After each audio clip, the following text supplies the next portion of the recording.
No DQ Galaxy. We are live with a recap of AEW Dynamite for June 7th, 2023. Shout out to everybody watching this, whether it's live or on demand. Much appreciation, much love to everybody out there for watching. Some sad news today. We lost one of the all-time great characters in wrestling history. I'm talking about the Iron Sheik.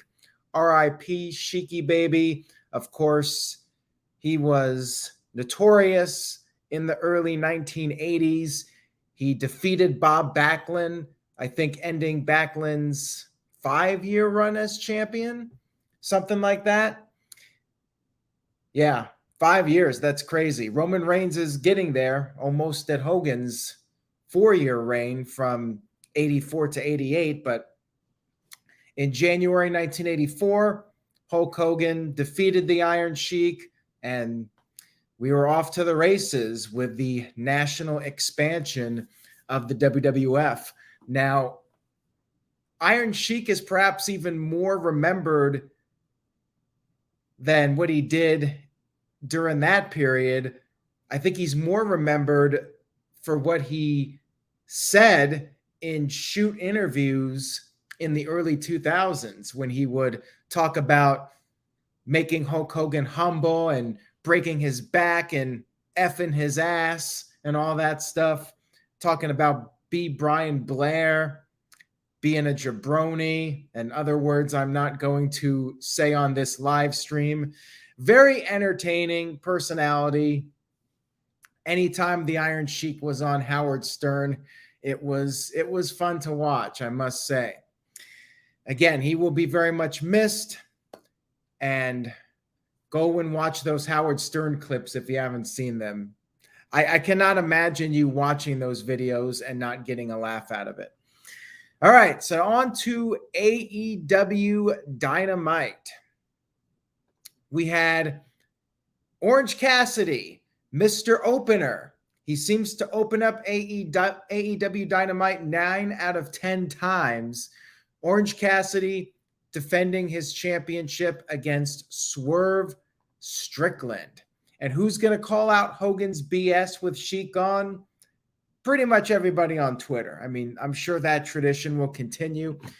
Now, for this match on AEW Dynamite, Orange Cassidy defending his international championship. His back was all taped up. Swerve was thrown to the outside of the ring, and Swerve just landed on his feet, put his hands in his pockets to mock Orange Cassidy, and then he threw Cassidy into the barricade and then threw Cassidy into the ring post, hand first, because that's the orange punch hand. But as the match progressed, Cassidy started to make a comeback. However, Swerve then took him down with a DVD on the apron. Swerve was going to try and deliver the Swerve Stomp, but Cassidy avoided it. Cassidy took out Swerve with a diving DDT on the apron and then another one in the ring, but Swerve kicked out. Cassidy tried to go for another pin. However, his hand was still hurting him, and he could not really get the full leverage with the pin attempt. He eventually delivered an orange punch, beach break, but Swerve kicked out. And then they were both on the outside. Swerve delivered a brain buster on the floor, got Cassidy back in the ring, nailed the house call kick. Then he nailed the stomp, but Orange Cassidy still kicked out. And then Swerve went for a pin, tried to roll him up and grab the pants, but Cassidy reversed the momentum and pinned Swerve Strickland to retain his championship. I thought we were getting a title change here, but Orange Cassidy's title reign continues. He's been on fire, that's for sure. Right after the match, the Embassy attacked Orange Cassidy, but then the lights went out, and when they came back on, Sting and Darby Allin showed up to even the odds, and they did announce a tag team match next week.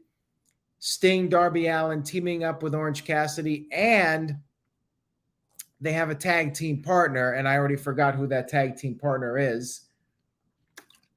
Maybe somebody in the chat room can help me. I'm already blanking on who the tag partner is, but they'll be going up against the Embassy on next week's show. We went to a video package hyping up Bryan Danielson versus Okada for the Forbidden Door 2 pay-per-view, and that's going to be crazy. That will be a wild match. Probably will be a match of the year contender. By the way, Keith Lee is the fourth guy on the team, so there you go. Thank you for that, Matthew. You got Bryan Danielson and Okada, and then Will Ospreay and Kenny Omega. They're gonna have an all-time great pay-per-view, I'm thinking. Those two matches alone will be top-tier match of the year contenders. It's pretty much a guarantee at this point. They really could just throw together the rest of the card. Like, I think people will buy that pay-per-view just for those two matches. We had Best Friends and Rocky Romero going up against the BCC, and Best Friends, Rocky Romero, had a pretty good showing against the BCC. They got in some offense, and a couple of times they were actually on the verge of winning. Claudio had to make the save on more than one occasion. Even Moxley was in trouble. He got double teamed with Storm Zero, but Claudio came in at the last moment. Then Trent went for a springboard moonsault to the outside. Claudio caught him with an uppercut, and then back in the ring, Moxley applied the Bulldog choke to Romero, and Yuta delivered the elbows to Chuck Taylor. Rocky Romero tapped out to the Bulldog from Moxley. BCC wins, and then we got the Young Bucks and Adam Page on the big screen, and they issued a challenge. They said Anarchy in the Arena, just the beginning. They challenged the BCC to a 6-man match next week, and Bryan Danielson accepted. Bryan Danielson was on commentary for the match. I think I forgot to mention that. He was talking about Okada, talking about the feud with the Elite. We also had a video package for Kenny Omega versus Will Ospreay for Forbidden Door 2. Then we had a very interesting segment, the world champion, MJF. Before we get to that, though, let's talk about Ospreay and Omega. Building Nexus sent in $5. Thank you for that. Says, could Ospreay and Omega be a draw so they can have the third match at All In? A lot of people thought that match was going to be at All In with the fans in London, and they very well could do another match with those guys at All In. Would not shock me. They could also do some sort of tag team match, maybe a trios match. Will Ospreay could get some backup. I mean, they definitely have options, but one would think that they would book some really significant matches considering they're going to have 65,000 people at All In. It'll be interesting to see what they come up with. Anyways, MJF started ripping into Colorado. I mean, I guess he wants to get that heat that Dominic is getting, that Don Callis is getting. He was calling the fans in Colorado drug addicts and said that he almost offed himself when he was told he would have to appear contractually obligated to be in Colorado. He talked about how he's beaten everybody, all the fan favorites. There's no competition left. The fans chanted, "You suck." And he said, "Colorado's mother swallows." And that's when Adam Cole, baby, showed up to confront MJF, which I think we all pretty much figured was coming. And I disagree with City by the Bay. I'm digging Adam Cole. I love his music. He comes out there. He presents himself like a star. He can deliver in the ring. He's a great promo. I like Adam Cole. Yeah, he doesn't have the bodybuilder physique. That's the one thing, and maybe the height that he's missing, but still a great performer overall. And I think he held his own here with MJF. He got in the ring, and MJF started his trash talking, brought up CM Punk, how when CM Punk quit wrestling, MJF lost his passion, but then he turned on Ring of Honor, didn't like Ring of Honor, but there was one guy that he did like, Adam Cole. He was instantly hooked. And he said that Adam Cole was so good that Cole became Shawn Michaels' hand-picked guy. He said that Adam Cole went on to be NXT's biggest star. Did not mention NXT, though, by name. He said that MJF said he followed Adam Cole's footsteps, and he knew that one day the two generational talents would come face to face. But then he saw what Adam Cole became, a guy who plays video games all day. And Britt Baker leaves the house with Cole's balls in her purse. Cole no longer has the body that he once had. He doesn't have the body to be a world champion. He's so frail that he makes crack whores jealous. Yes, that's what he actually said. And he said that Cole has all these things to make himself cool, the music and so forth. How do they make MJF cool? Ring the freaking bell, which is the line that Adam Cole used on Karrion Kross several years ago when Cole basically tore Karrion Kross a new one, completely smoked him on the mic. And then MJF was not done. He continued. He said, how is Cole going to be different from all the rest? MJF said he heard a rumor that Vince McMahon did not think that Adam Cole was top guy material, and that's why Cole left WWE for AEW. MJF also said he's a big fan of Vince McMahon and said the way he sees Cole in the ring now, Vince was right. That was quite the line there to bring up Vince McMahon, and Adam Cole had his rebuttal.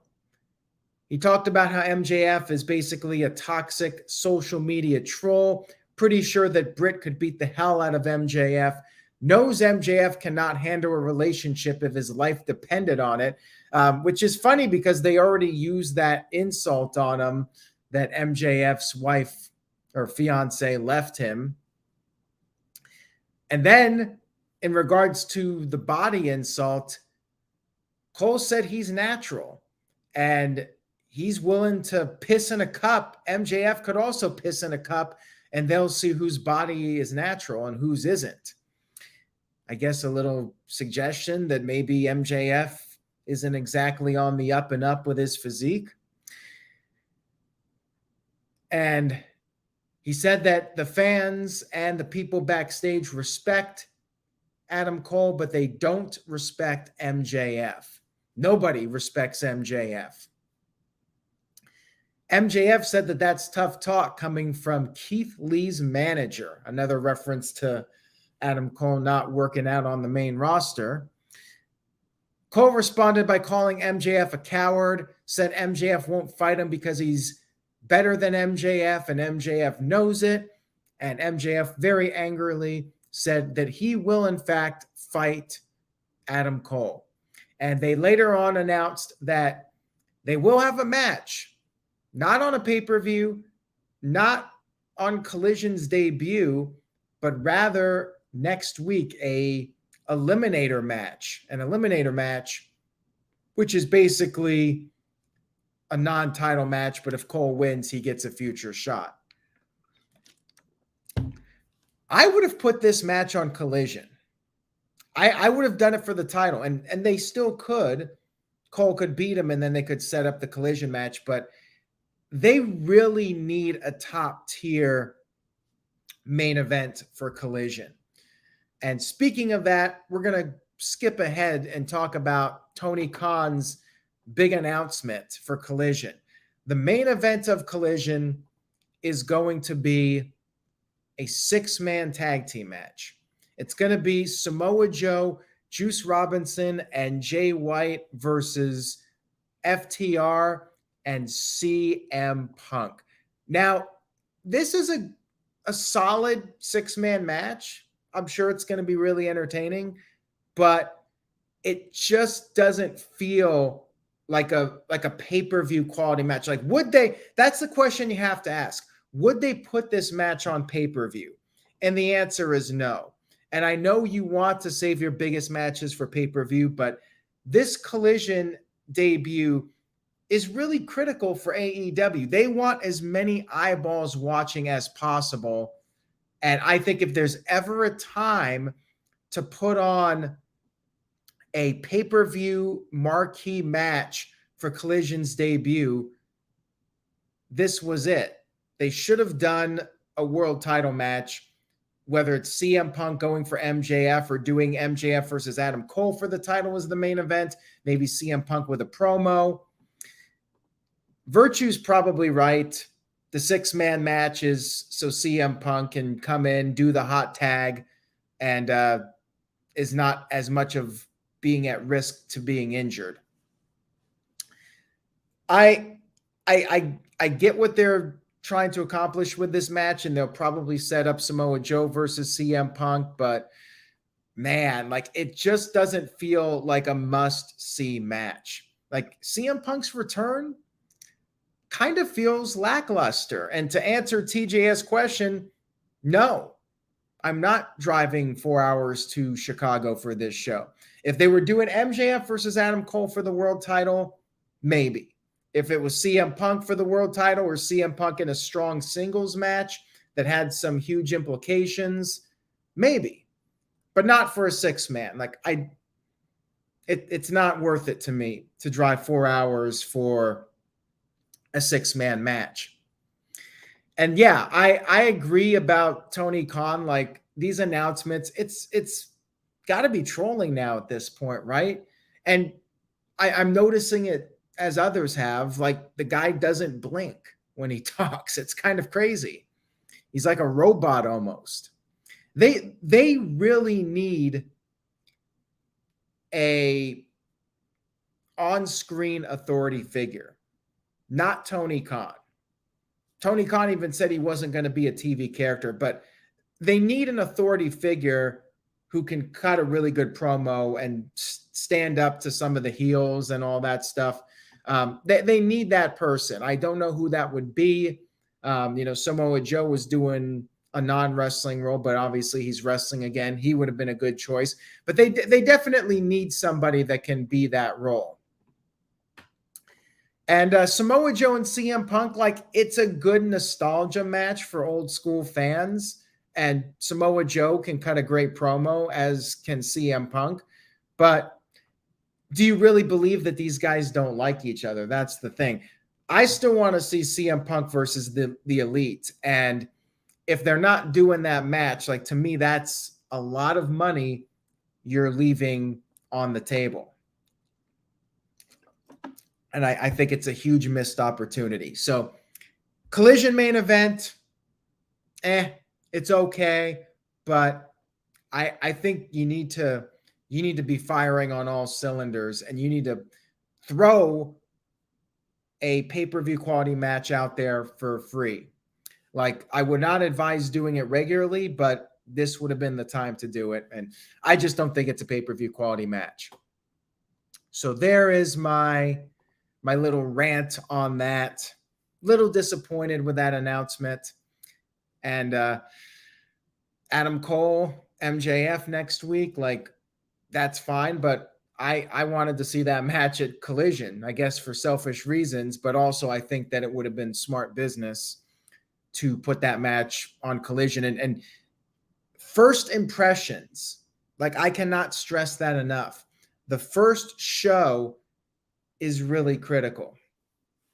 You want as many people watching that show as possible. You want it to be must see. And with all due respect to Jay White and Juice Robinson, like, I don't see that match as must see. Anyways, let's move on here. We had a tornado tag team match.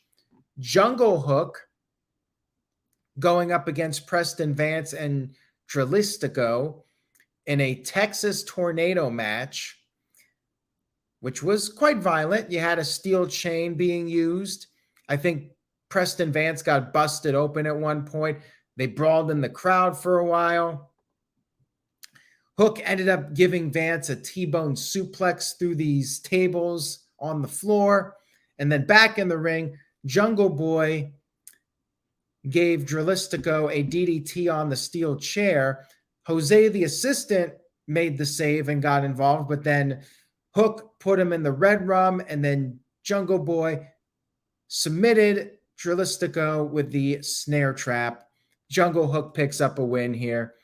After his big pay-per-view match, Jungle Boy basically doing a tag team with Hook. Nothing else really going on for him. And yes, Vance was bleeding like he was Jon Moxley. We had Takeshita going up against some jabroni in honor of Iron Sheik. He had no music. He just came out there with Don Callis to the sound of booze, kind of doing Tommaso Ciampa's gimmick. Won a very quick match, and then Don Callis got on the mic, and basically it was the same promo as last week. Said it's all Kenny's fault, Kenny Omega's fault for the falling out. Crowd was booing them like crazy, and he called Omega a cancer. And what do you do with cancer? You cut it out, and he's going to cut out the Elite from AEW for good. Highly unlikely in all likelihood. And yes, I will be recapping Collision. That is the plan, at least for now. At least for the first couple of weeks, we'll see how long the show is an A show. But if they don't book it like an A show, I may check out at some point. We had a backstage segment with Christian Cage. He said that it's time to take away something from Arn Anderson, and he had an early Father's Day present for Arn, and it was revealed that Arn's son, Brock Anderson, was beaten up backstage by Christian and Luchasaurus. Building Nexus sent in a $2 super chat. Thank you for that. Building Nexus says, Callis and Takeshita have to unite with the BCC soon. Oh, for sure. Like when they do the Blood and Guts match, there's another match they could have done for Collision's debut. And I don't think they are. Like they're hyping up CM Punk's match as the main event. So I think that's it. I think that's the main event. We might get Miro in a match. We might get Andrade in a match against some jabroni. I'm saying jabroni now in honor of the Iron Sheik. But yeah, Blood and Guts, I mean, they should be doing that pretty soon. I remember last year was right after Forbidden Door. I suspect Omega's going to get either Ibushi, whatever his name is, or Okada as the fifth guy for the Elite. And that match will take place sometime within the next month or so. We had the 9:30 special, Chris Statlander versus Anna Jay for the TBS Championship. Chris Statlander defending the TBS title on TBS, which is always a nice touch. Not much to say about this match. I mean, it was nothing special. Anna Jay did get in a little bit of offense. You had Matt Menard out there. He was interfering. Anna Jay applied the Queen Slayer submission, but Statlander powered out of it, and then Statlander won with the Tombstone Pile Driver, and Taya Valkyrie was watching backstage, so I guess they'll be doing a match at some point. Match was just there. 9:30 spot, showcase for Statlander. That's pretty much it. Then we had our main event, which is really interesting. Main event, Ricky Starks versus Jay White.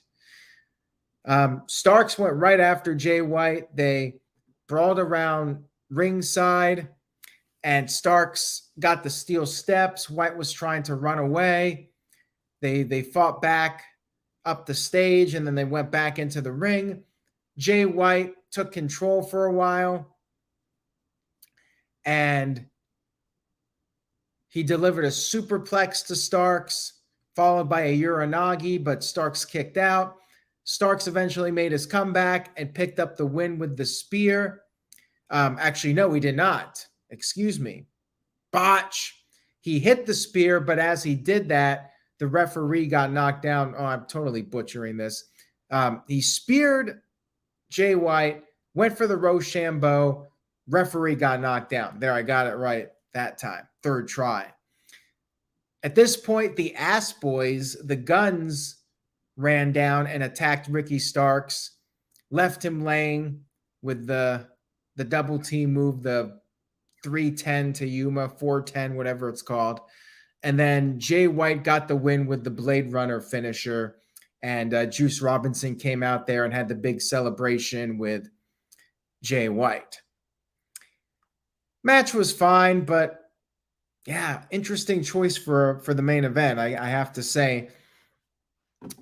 And Jay White, best entrance music in wrestling, according to City by the Bay. Man, I have no idea what his music sounds like. So, unfortunately, we'll have to disagree with you on that one.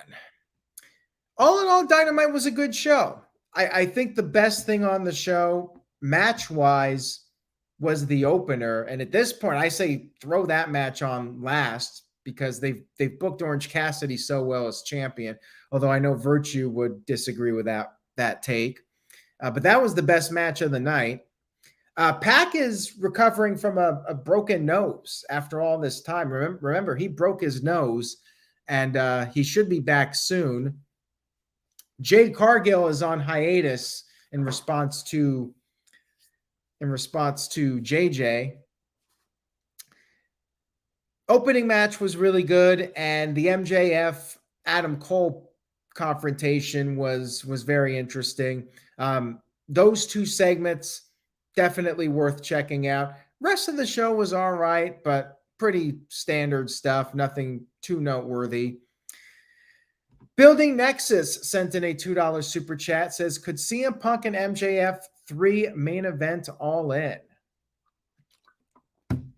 I think they might end up doing that. Would not surprise me. I mean, that would make sense, right? CM Punk MJF for the title in Chicago. I mean, I would have done it for Collision, but if they save it, like, they do have to have some big matches coming up for Wembley Stadium. Like, that should really be a priority for AEW as far as big matches, and then All In. They got 2 really big events coming up, and they got Forbidden Door. I don't really think they need to add anything else to Forbidden Door. They could just do a bunch of random ass matches.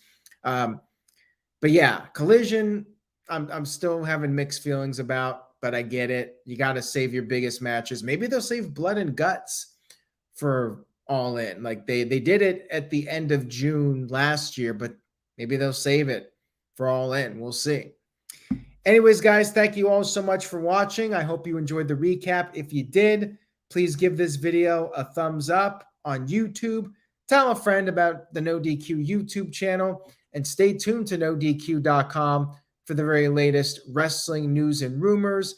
Enjoy the rest of your week, and remember, say yes to NoDQ.com, and I will see you all next time.